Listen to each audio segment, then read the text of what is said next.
नमस्कार. आपण पाहत आहात नव महाराष्ट्र, आवाज महाराष्ट्राचा मराठी मनाचा.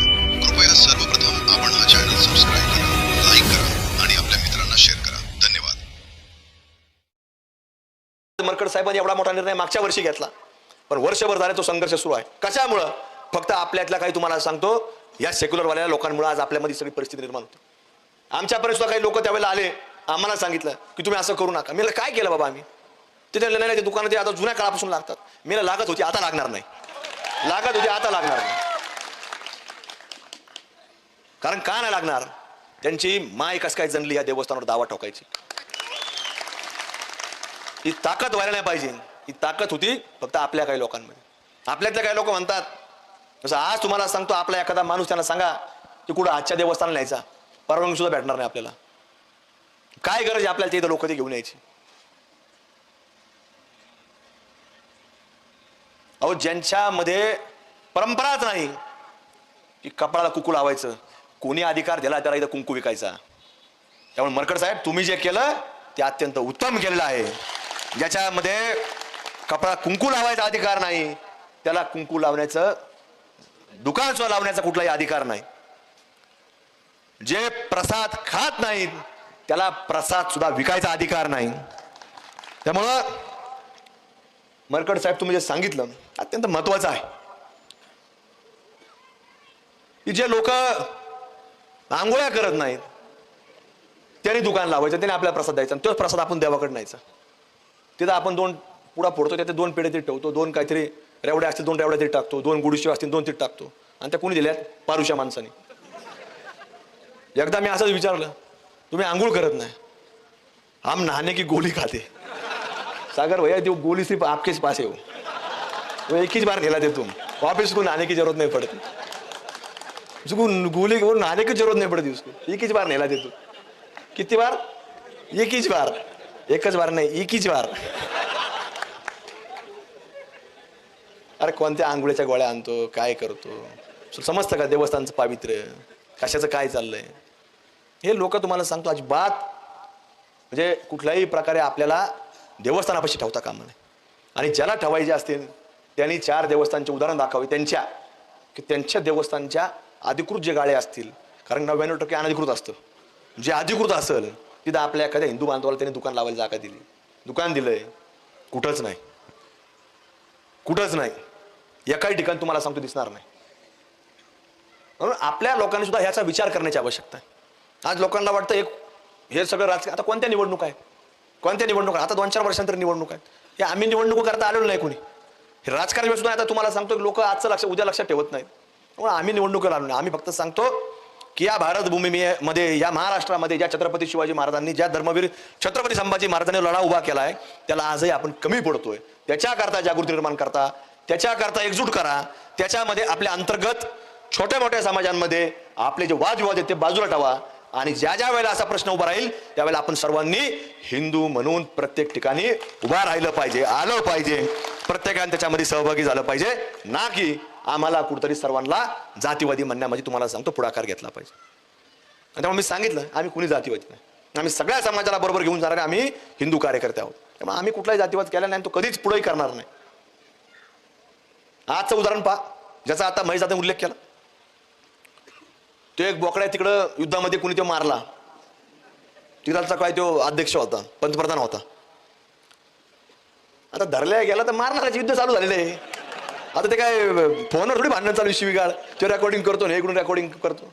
अरे त्याला समजायला पाहिजे ना. आता ते बोलता येत नाही, ताई एकटी महिला बोलता येत नाही आता मला.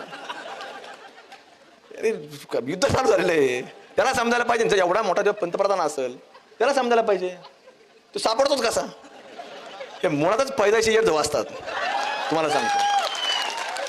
जन्माला दे बरं, ते गेला ठीक आहे, हरकत नाही, त्याच्या आत्म्याला चिर शांती लाभो, हरकत नाही. पण ह्या इकडं मुंबईमध्ये, लखनौमध्ये काय कारण आहे? तुम्ही बारकाईने विचार करा, काय कारण आहे त्याचं? शोक किंवा त्याच्यासाठी हो क्या उनके भाषामध्ये जुलूस निघाला, उन्होंने पायी निघाले, त्याच्यावेळी ते फार वाईट झालं, अमुक झालं. अरे इथं जसं सागर भैया तुम्ही सांगितलं की 93 पासून बॉम्बला झाले, मला एकदाही हे लोक रस्त्यावर आलेले पाहायला मिळाले नाही. की भाऊ ज्या लोकांनी कुणी का करणार, कुठल्या धर्मात असो, जातीचे नव्हते, ते धर्माचे होते, और कुठल्याही धर्माचा असू, पण काही लोक यायला पाहिजे रस्त्यावर की बोय अच्छा नाही हुआ, उदरवारों ने किया. उदरवारों म्हणजे कोणी पाकिस्तान ने किया, अच्छा नाही होगा नका पाकिस्तानचं नाव घ्या ना, पण उदरवारों ने किया, सरत फार वारों ने किया, पण अच्छा नाही किया असं म्हणायला तरी आजपर्यंत कोणी आलं का? 19 फेब्रुवारी 2000 आपलं 14 फेब्रुवारी 2019 आपल्या भारत भूमीमध्ये ज्यावेळेला पहिलगामची घटना घडली, आपले सैनिक गाडीमध्ये चाललेले होते. त्याला एकाच वेळेला तुम्हाला सांगतो RDXने उडून टाकलं. नुकतंच आपलं 10 एप्रिल 2025ला परत आपले पर्यटक कुठे गेले? पहिलगाममध्ये गेले. त्यांच्या कुटुंबासहित होते, काही लोक मुलाबाळांसहित होते, काही नवीन झालेल्या जोड्या होत्या, नवीन लग्न झालेले. काय केलं? जात विचारून मारलं. जात नाही, धर्म विचारून मारलं. तिथं जात नाही विचार, धर्म विचारला. आता काही लोकांनी घाबरल्या असतं, समोर त्याला दिसलं याला मारलंय त्याला मारलंय, एखादा म्हणला असं भाऊ मै बी अमुक अमुक आहे तुम्हारे वालाचे, आपल्यातला व्यक्ती, पण त्याने विश्वास नाही ठेवला. त्याने विश्वास नाही ठेवला. तुम्हाला काही व्हिडिओ तुम्ही पाहिले असतील, काही प्रेत, त्याला आपण शहीद म्हणू, त्या लोकांचे कपडे काढलेले होते व्हिडिओमध्ये. म्हणजे त्यांना त्यांनी कपडे काढून तपासलं. याचं तुम्ही पाहिलं का नाही? त्यांना धर्म विचारून मारलं. त्यावेळेला डिबेट का नाही होत? आणि डिबेट जरी झाला तर काय म्हणतात? खोटं आहे ते. अरे ज्या बाईचं काही मिनिटांपूर्वी, 2 मिनिटापूर्वी, 3 मिनिटापूर्वी ज्यावेळेला कपाळाचं कुकू पुसलंय, ती बाई कसं तिला समाधान आहे का हे असं असं म्हणायचंय का? तिच्यापाशी कुणी गेलं तर आमच्यासारखे की तू असं असं म्हण, धर्म विचारून मार. काय म्हणजे हा एक अत्यंत भारतामध्ये चाललेला, जसं मी सांगितलं की सध्या कळत नाही की आपल्या दुश्मन कोण आहे. जसं पूर्वी कळायचं की जाळीदार टोपीवाले हे बोकडे आपल्या दिसून यायचे पूर्वी, पण आता दिसून येत नाही. म्हणजे ह्या लोकांमुळे आपल्याला फार मोठा प्रचंड धोका आहे. त्यामुळे भविष्यामध्ये आपल्याला कुठलंही काम करत असताना या सगळ्या बारीक गोष्टींचा आपल्याला विचार करून काम करावं लागणार आहे. म्हणून आजच्या परिस्थितीमध्ये देखील आपल्याला ही आव्हानं ही फार मोठ्या प्रमाणामध्ये आपल्याला पेलायची. अजून अनेक लोकांनी प्रत्येक गावोगावी, शहरासारख्या ठिकाणी, प्रत्येक गल्ली बोळामध्ये, वार्डामध्ये 10-10 लोक हे मरकड साहेब तुमच्या विचाराची तयार होणं हे नितांत आवश्यकता ही समाजामध्ये आज निर्माण झालेली आहे.